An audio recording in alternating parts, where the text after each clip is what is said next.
Well, you are most welcome to today's talk. Usually John starts like this, then he turns. John, this is for you. I accept your apology. But a lot of what you're saying now is I could have made progress with you before, and it's not related to conspiracies, but it's more like there's things you're realizing, but if you had kind of the right premise to understand maybe the right sociological principles about our species, you would make more progress. But today is November 24th, and the video you posted related to conspiracy, which I also say is they exist, but they're just a part of the picture of something bigger. But your video today was just an example of you role modeling, walking the talk of critical thinking. So bravo. I said in the comments, I don't know if you've ever seen any of my comments on the videos, but sometimes I tease you, sometimes I compliment you, and sometimes I make a little bit longer points, but usually I've just been trying to get your attention so we can collaborate on a video.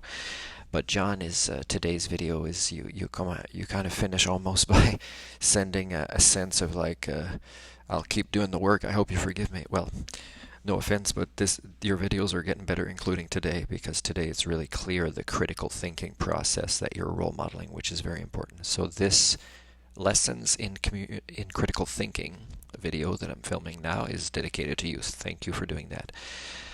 What I want to say as well is I've been doing many of these lessons in critical thinking. I think there's 70 something at this point, and one of the things I want to say about it is if somebody talks about the theory of it but can't demonstrate it, is look at their videos over time, right? When they were posted, what the person was saying, because I really stand behind what I've been saying about various subjects over the last few years that relate to COVID, that relate to the Winter Redneck Carnival, or some people call it the Freedom Convoy that was in Ottawa.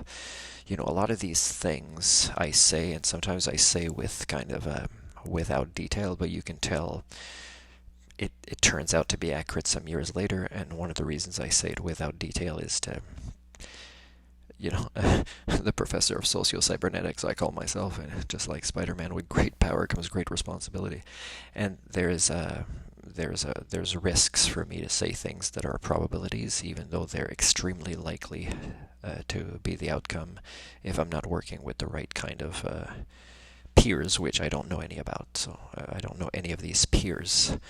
That is an example mentioned in my time capsule 2.0 version, which was written about 5 years ago. So an example of scientists that work in different specialties. And of course I've been saying also in videos other than COVID or other than the Freedom Convoy or various things about our species that I wish, John, we would have discussions about.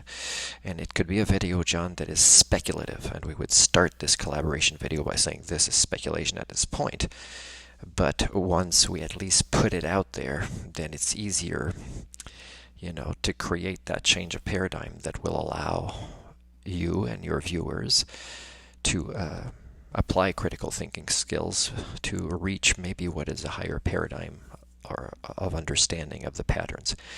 So yeah, so this one is for you, dedicated. Thanks for role modeling. And my point in this particular video is I stand behind videos I've been posting for years talking about things that are more and more proven to be true, as we approach the end of 2022. So that means that person wasn't just saying I'm a critical thinker, but now there's a few years of history to demonstrate. Turned out that I'm talking about myself in this video because I'm talking about my channel's videos, turned out to be true, and it can't be luck at this point, after all these things, have been posted, and I'm approaching 900 just on this channel. Keep up the good work, John.